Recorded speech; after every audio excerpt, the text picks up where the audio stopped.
I think I represent a big section. I guess the poll today had me with 16 or 17 candidates, had me at 25%, and the next person was at 12%. So that's a big difference. So we represent a very big section of the country. And welcome back to the Daily Wrap. It is now 1 week before the fun begins, the very first 2016 presidential debate, and Donald Trump goes into the debate soaring in 2 new polls.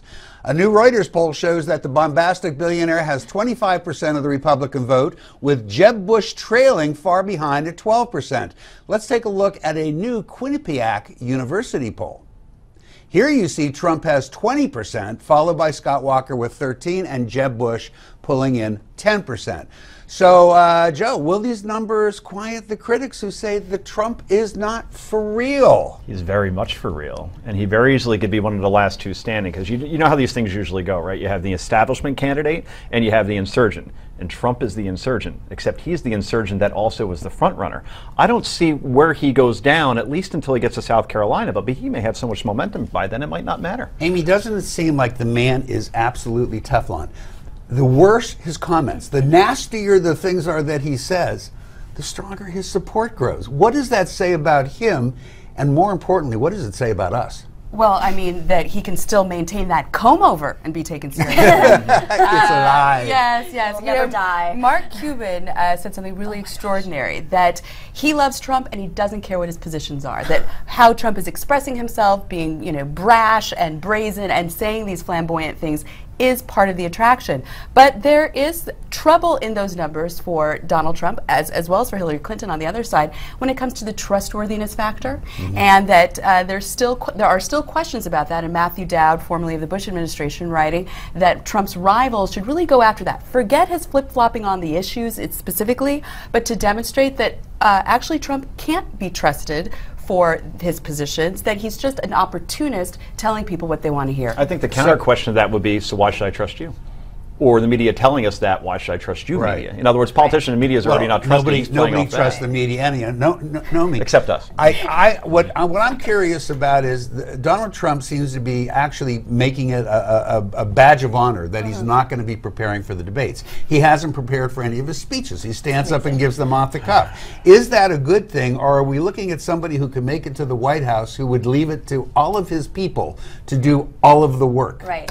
Well, I don't think he'll make it to the White House, even if he is this insurgent candidate, mainly because he has no operation set up. He's not really on the ground anywhere. When you poll the states, the swing states, when you poll the primary states, he's really not polling well. He's polling well in these national polls, which is why I look at him more as this. I was reading an article yesterday in an advertising magazine. They were talking about aspirational brands. And if you replaced aspirational brands with Donald Trump, it would be the same exact thing, because there's this thing called aspirational brands where people like to buy into expensive products that sort of resemble what they're like, but they really want to be them. And I think that Donald Trump says a lot of things that are on a lot of people's minds, but they're never going to be Donald Trump. All right, so we've been speaking about the polls, and we're not the only ones doing so, as Mr. Trump himself has had something to say about the polls during his visit that's happening right now in Scotland. Number 1 in Nevada, number 1 in North Carolina, and number 1 nationally. But very importantly, I'm number 1 with the Hispanics. Whoa. Number 1 with Hispanics. The Donald's referring to a new public policy polling survey which shows that he has the highest favorability rating among Republican Latinos, all 3 of them. But Jeb Bush, Ted Cruz, and Marco Rubio are not far behind.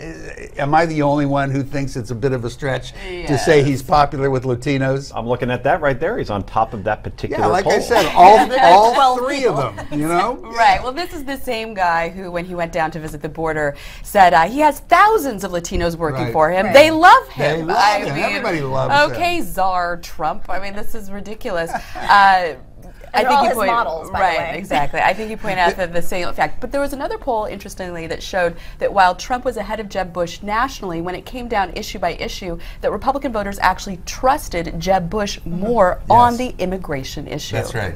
But, I mean, isn't that quintessential Trump to say I'm number 1 with Latinos, but it's really Republican Latinos and not that many Latinos are But Republican. in the context of this, he's going for that nomination. That is correct. Well, yeah, If you but say it enough. if you want to put it's money enough for you. you can But pretty it's- much put right. everything in some pretty narrow context and get to where you want to And his get to. unfavorables among Republicans are still very high. All right, so Trump has more to say. Let's hear about it. He's talking about the first big Republican debate, which is going to be held next Thursday on Fox. I've heard of them.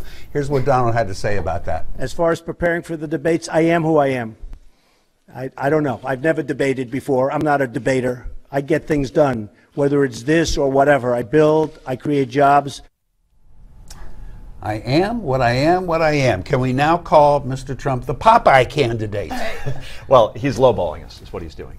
Yeah, he's just saying, I don't know how this is going to go. You know, I'm not really going to prepare. I'm just going to be myself. Trust me, he's preparing. He knows it's going to come at him, and he's going to. That will be the largest cable news audience of all time, and I'm including the 2012 election. Could very well this be. will do gangbusters.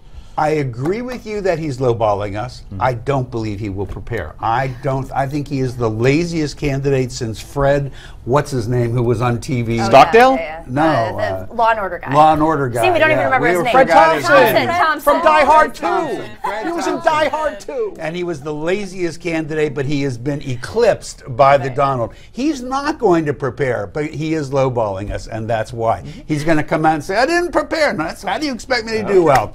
In any event, Joe, Well, you are up. Big media and critics say Donald Trump is prepared to take over the White House. Well, a growing majority, especially Latinos in the GOP, say he is. In fact, he wrote a whole book outlining exactly what he would do as president. It's called Time to Get Tough. The bestseller details Donald Trump's plan for our southern border, China, terrorism, much, much more. If you want to learn more about Trump's plan, check it out at newsmax.com/TrumpBook to get your free offer. Go to newsmax.com/TrumpBook. More Daily Wrap in just a moment.